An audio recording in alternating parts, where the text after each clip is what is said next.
हमारे जूनियर अधिवक्ता महोदय के द्वारा ये जानकारी चाही गई कि ट्रैक्टर के साथ अगर ट्राली अटैच होती है और बीमा कंपनी ये कहती है कि ट्रैक्टर का बीमा है, परंतु ट्राली का न तो रजिस्ट्रेशन है न बीमा है, तो इसमें प्रतिकर अदा करने की जिम्मेदारी किसकी बनती है? तो ट्रैक्टर जो है, अगर ट्राली इसमें अटैच है तो ट्रैक्टर ट्राली का पार्ट बन जाती है और दोनों मिलकर मोटर वाहन कहलाते हैं। अगर ट्रैक्टर का उपयोग कृषि कार्य में हो रहा है, उस स्थिति में ट्राली का पंजीकरण व बीमा कराना अनिवार्य नहीं है।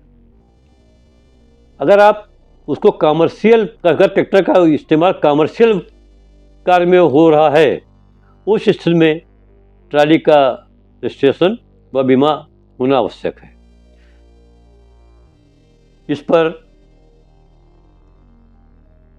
एक विधि व्यवस्था Cholamandalam MS general insurance company बनाम नगीना देवी 2022 वॉल्यूम 1 AICC 236 व United India insurance company limited बनाम सुमन 2013 98 ALR 316 में निर्धारित किया गया है कि ट्रैक्टर के साथ ट्राली जुड़ जाती है तो वह ट्रैक्टर का हिस्सा बन जाती है और MV एक्ट की एक धारा 144 के अनुसार अलग से उसको बीमा की आवश्यकता नहीं होती है।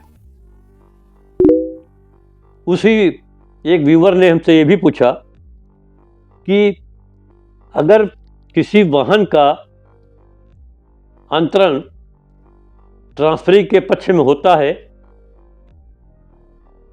और बीमा प्रमाण पत्र का अंतरण नहीं हो पाता है, तो दुर्घटना होने पर प्रतिकर अदा करने की जिम्मेदारी बीमा कंपनी पर होगी कि वाहन स्वामी पर होगी।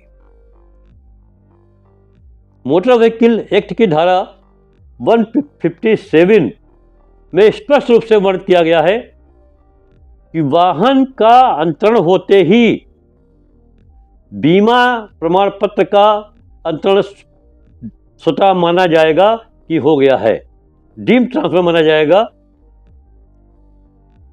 अगर ट्रांसफर नहीं भी हो पाया है तब भी बीमा कंपनी की जिम्मेदारी होगी। 157(2) में यदि कहा गया है कि आप 14 दिन के अंदर बीमा कंपनी को ट्रांसफर होने के बाद बिल प्रारूप में आवेदन कर सकते हैं ट्रांसफर करने का। इस पर माननीय उच्च न्यायालय की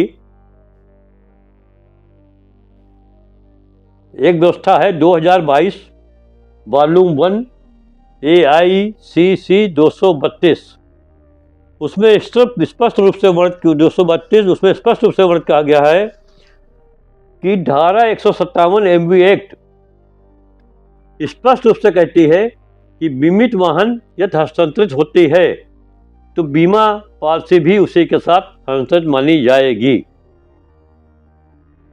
मगर जहां पर एक प्रश्न उठता है कि जहां पर ये तो थर्ड पार्टी के पर्पज से है कि लायबिलिटी है, जहां पर अपनी ओन डैमेज की प्रॉपर्टी का विवाद आता है, तो वहाँ पर बीमा कंपनी कहती है कि ये केसला या ये व्यवस्था थर्ड पार्टी के लिए है, ओन डैमेज के लिए लागू नहीं है।